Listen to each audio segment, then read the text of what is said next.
వ్యాసుడు చెప్పిన బ్రాహ్మణుడు పాండవుల్ని కూడా బ్రాహ్మణులు అనుకొని ఇంట్లో ఉండడానికి ప్లేస్ ఇచ్చాడు. ఆ ఊర్లో వాళ్ళందరూ కూడా పాండవుల్ని బ్రాహ్మణులను కూడా మొదలు పెట్టారు.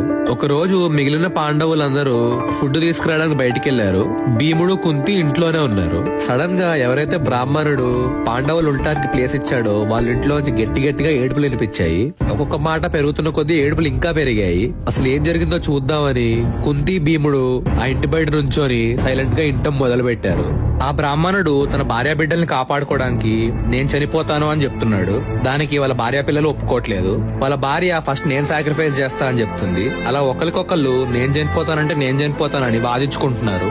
ఇది విన్న కుంతి లోపలికెళ్లి, మీరందరూ ఎందుకు బాధపడుతున్నారు? అసలు మీకు వచ్చిన ఆపదేంటి?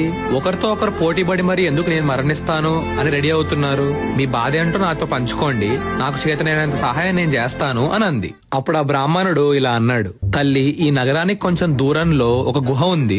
అందులో బకాసురుడు అని ఒక రాక్షసుడు ఉన్నాడు. ఆ రాక్షసుడు ఈ నగరాన్ని శత్రువుల నుంచి దుష్టుల నుంచి కాపాడుతున్నాడు. అందుకని ఈ నగరంలో ఉన్న వాళ్ళు అతనికి ఆహారం సమర్పించడానికి ఒప్పుకున్నారు. అయితే రోజుకొక ఇంట్లో నుంచి ఒక బండి నిండా అన్నాన్ని, ఆ బండిని లాగడానికి 2 దున్నపోతుల్ని, అలాగే ఆ బండిని తోలడానికి ఒక మనిషిని పంపాలి. బకాసురుడు ఆ అన్నం, ఆ 2 దున్నలు ఇంకా మనిషిని మొత్తం తిన్నాక శాంతిస్తాడు. అలా కొన్ని సంవత్సరాలకి ప్రతి ఫ్యామిలీకి టర్న్ వస్తుంది. ఆ రాక్షసుడు పెట్టిన రూల్ ప్రకారం ఇవన్నీ పంపాలి, లేదంటే ఆ రాక్షసుడు ఇంటికొచ్చి మొత్తం ఫ్యామిలీని తినేస్తాడు. ఈ రోజు ఆ రాక్షసుడికి ఆహారం పంపడం నా వంతు, అందుకే అందరం ఇలా బాధపడుతున్నావు అని గుండెలు బాదుకున్నాడు. అప్పుడు కుంతి, నువ్వేం బాధపడద్దు, నీ ప్రాబ్లం కి నా దగ్గర ఒక సొల్యూషన్ ఉంది. నాకు 5 కొడుకులు ఉన్నారు. అందులో ఒకడిని ఈ రోజు రాక్షసుడికి బలిగా భోజనంతో పంపిస్తాను అని అంది. అప్పుడు ఆ బ్రాహ్మణుడు, ఎంత మాట అన్నావమ్మా, నా ప్రాణం కాపాడుకోవటం కోసం ఇంకో బ్రాహ్మణుడిని అడ్డు వేయాలా? అది నా వల్ల కాదు. దాని బదులు నన్ను నేను సాక్రిఫైస్ చేసుకోవడం ప్రిఫర్ చేస్తాను.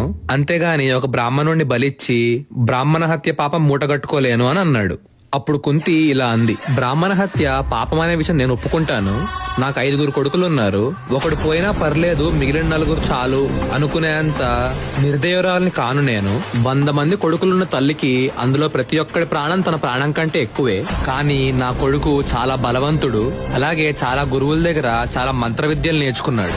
అతని చేతిలో చాలా మంది రాక్షసులు ఇప్పటిదాకా చనిపోయారు. ఈ రాక్షసుడు కూడా అలానే మరణిస్తాడు. కానీ నా కొడుకు మాత్రం ఏం కాదు. అయితే ఈ విషయం మీరు మనసులోనే దాచుకోవాలి, బయట ఎక్కడా చెప్పకూడదు అని చెప్పి భీముడిని ఆ రాక్షసుడి దగ్గరికి వెళ్ళమని చెప్పింది. భీముడు ఒక చిన్న నవ్వు నవ్వి తదాస్తు అన్నాడు.